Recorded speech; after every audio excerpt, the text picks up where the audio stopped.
All right, well, hello again, everybody.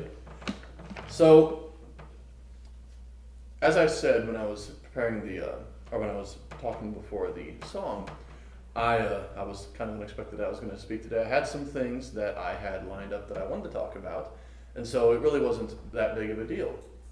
So, I was, as I said, at the gym with Paul, and I was kind of thinking on how I was going to organize everything and put it together. And so I got home, and I spent about an hour or so putting it together, and then I read through it, and I was like, okay, this is what I'll do. So before I went to bed, I read through it all again, and it worked out the way that I wanted to talk about it, but it just didn't seem like it was all coming together the way it had before. Like I felt like maybe I should talk about something different, and I was like, well, I don't want to completely start from scratch on something because I had something put together, and and the topic was actually about our motives and our motivation to serve God. What is it that we do certain, say, like volunteer work in the church for and things like that? Like, what is our motive behind it? Is it genuine to grow closer to God and to actually gain a relationship, or is it to more or less feel good about ourselves for doing good work? That was kind of what the topic was going to be on. And like I said, as I read it through the second time before going to bed, I was like, this just isn't coming together the way I wanted it to. And I was like, well, goodness, what am I going to talk on now if I don't really want to go about this? And it's kind of a play on words now, and my title is Finding Direction in Times of Uncertainty. I didn't know what I wanted to talk about, so I was like, well, how about I talk about not knowing what I wanted to talk about? So it turned into something obviously more than just that. So there's been plenty of times in every single one of our lives where perhaps we are uncertain. And uncertain can mean many things when we're talking about, feeling uncertain. Maybe we, I don't know what we're going to have for dinner. Maybe we don't know what songs we're going to do this morning. I just thought of that actually. But yeah, we really didn't know what we were going to do this morning, but we had faith that it would work out fine. And it's not like we gathered together and prayed about it, but we knew that it would work out okay. And we were uncertain, and I'd say it turned out okay. But yeah, we've all had those instances. And the first example that comes to mind, I'll give a personal example, but the first example that comes to mind is when everyone was worried about the snow this year. We didn't know if we were going to have a big opportunity to plow and do the salting and everything and help bring in money for the store, but it did. It turned out okay. And that can be seen in many areas of our life, but it's important that we're actually seeking those things out. Are we actually willing to open up our eyes and recognize this very easily could have been or was something that God did for us to help us in a time of need when perhaps we were uncertain how we were going to get through to the next step. And so, more or less, by the end of this, I want to encourage you guys to seek God's guidance in those uncertain moments so that He can take you out of it. So, one of my points that I wanted to emphasize on was trusting in God's wisdom when He gives it to you. Now, that's not something that can easily be understood as to when those moments are, but perhaps it is something that's kind of, I guess you could say, poking at you to, maybe do this versus do this. Because there's a lot of independent decisions that we can make in our lives that are exactly that, independent decisions. And are they being is God being counseled for those, or is He not? So the first example that I said I was going to give a personal example, and it honestly sounds silly because it kind of is, but at the same time, maybe it's not. I've made a choice to not do the most safe thing in the world. I drive a motorcycle. And there's instances where you have to be careful, obviously.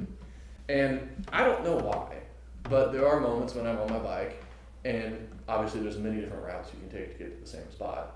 One of those routes might be the interstate, the other might be the frontage road, one might be a country road, and so on and so forth. There's always a danger incurred with each one.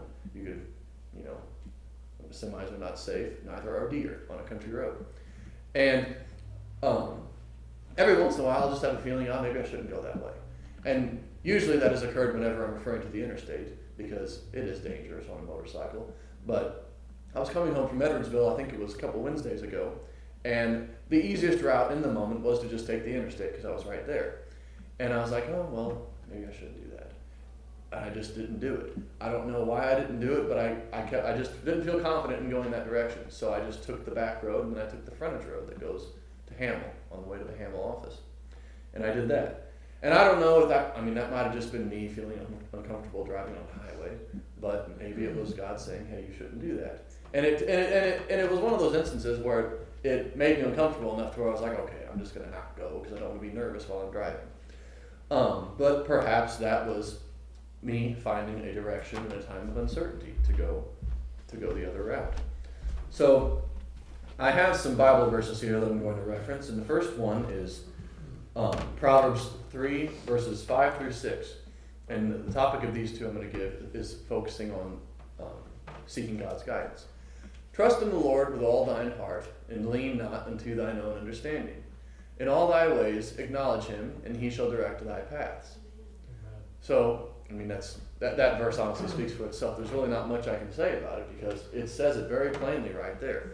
Never lean onto your own understanding without trusting in the Lord with all your heart. And acknowledge him when he will direct thy path. And that's, as I said, pretty self-explanatory. Psalms 32, verse 8.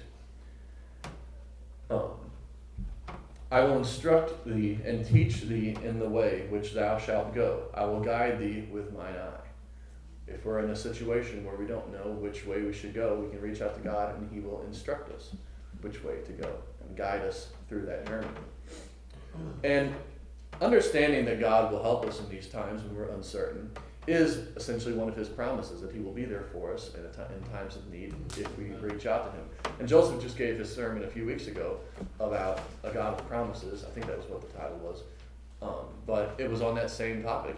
He just went through a bunch of lists he just went through a list of a bunch of God's promises that he gives to us, that he will be the Almighty God that will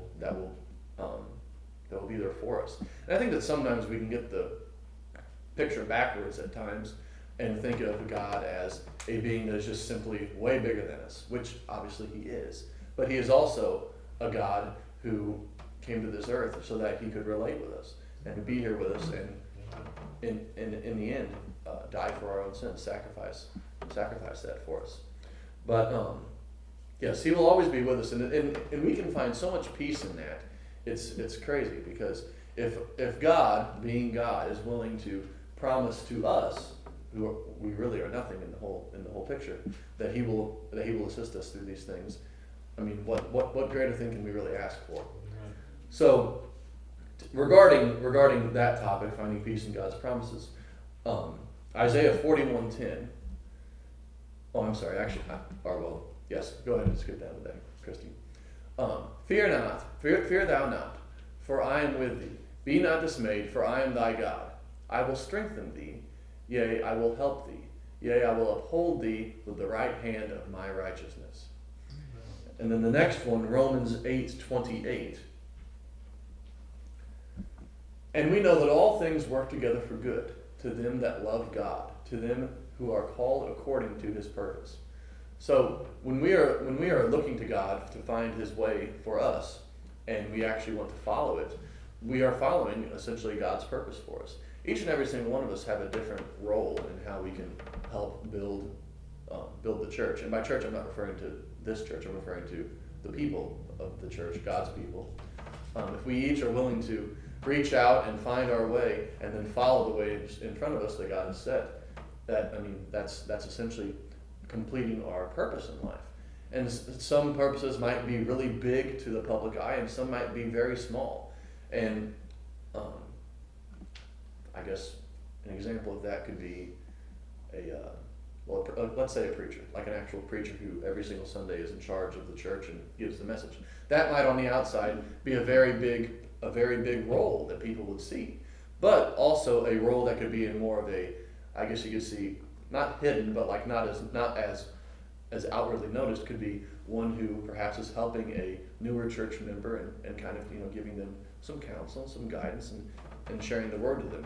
That might not be something seen out in the open in front of everybody, but it is just as important in its own way as the preacher willing to preach to the congregation.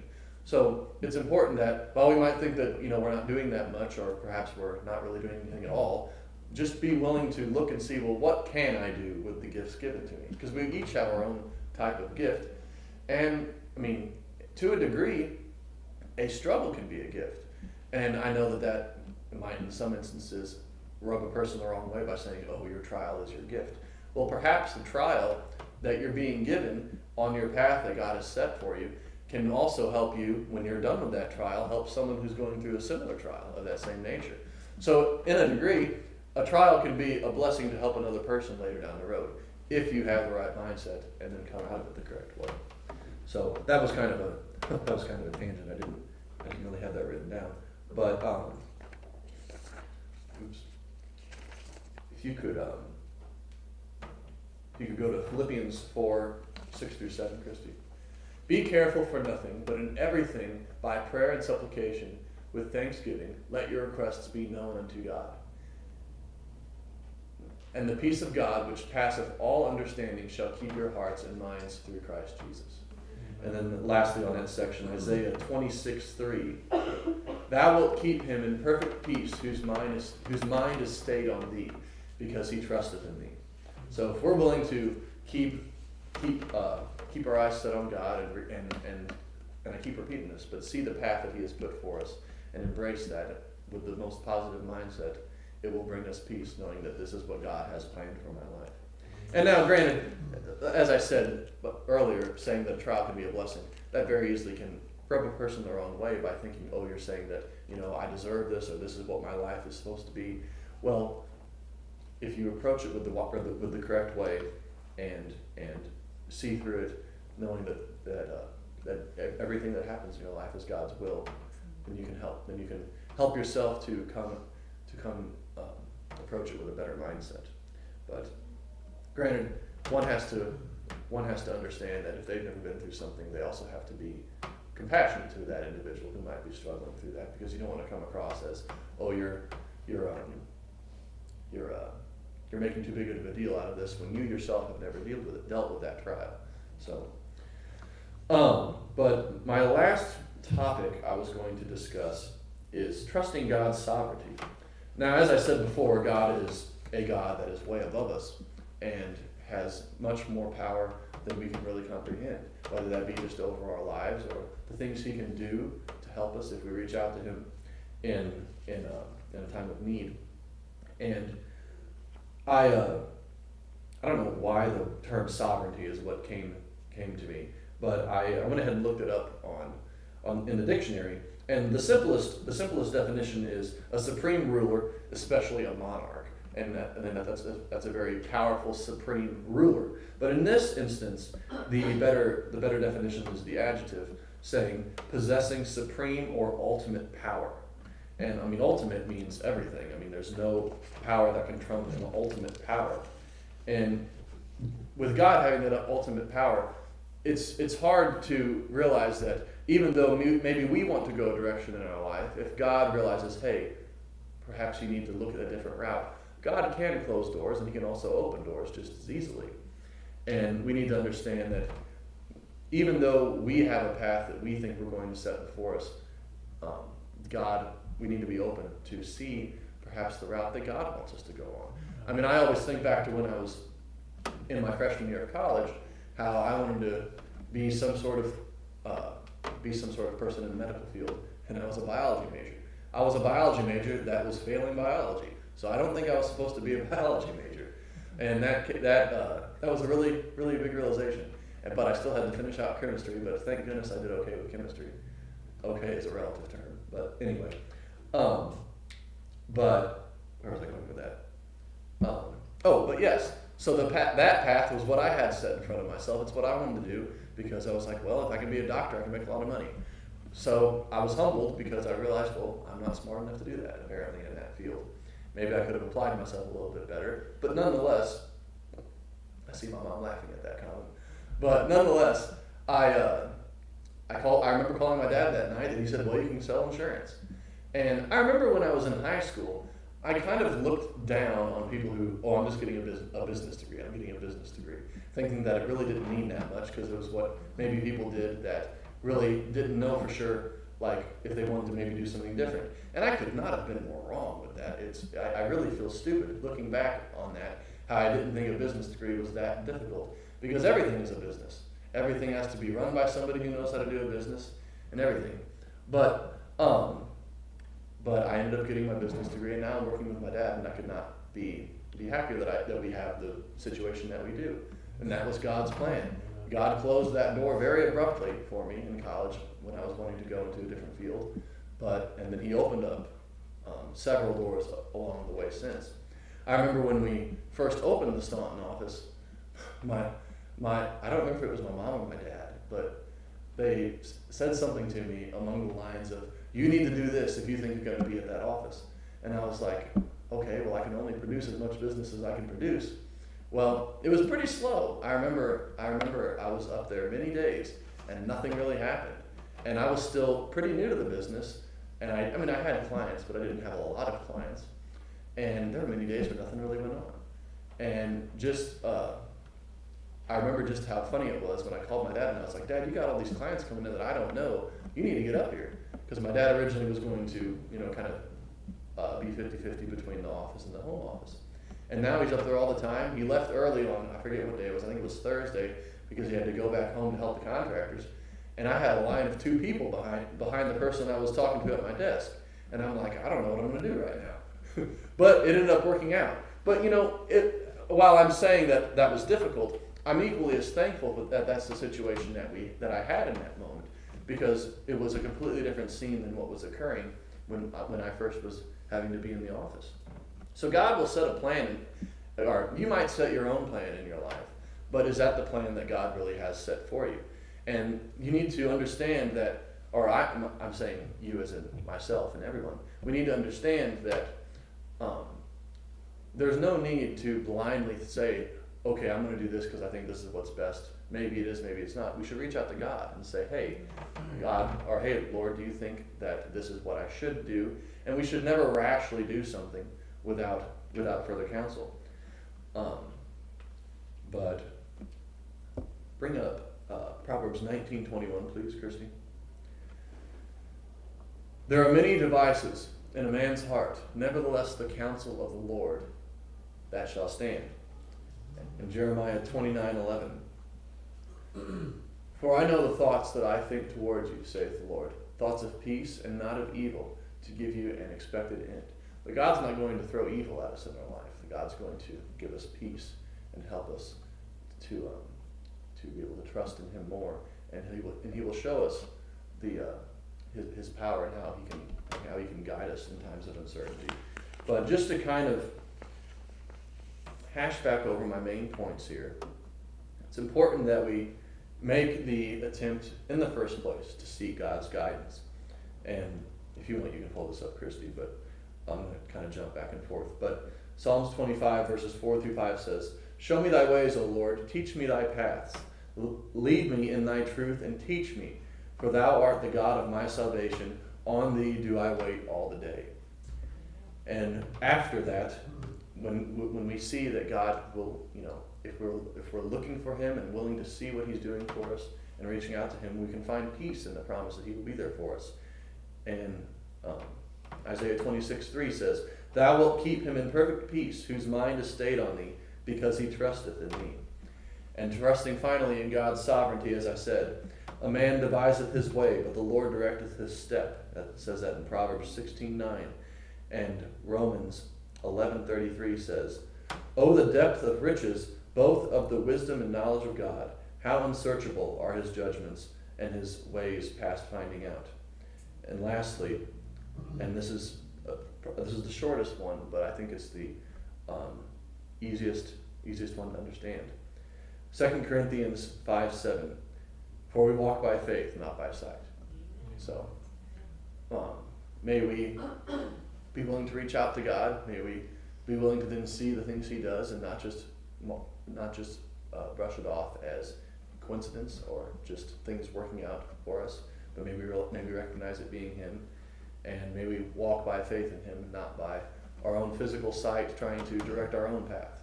So that's all I really had for this morning. And I like I said, I needed some direction when I was uncertain. And so I figured that I'd talk about that. And yeah.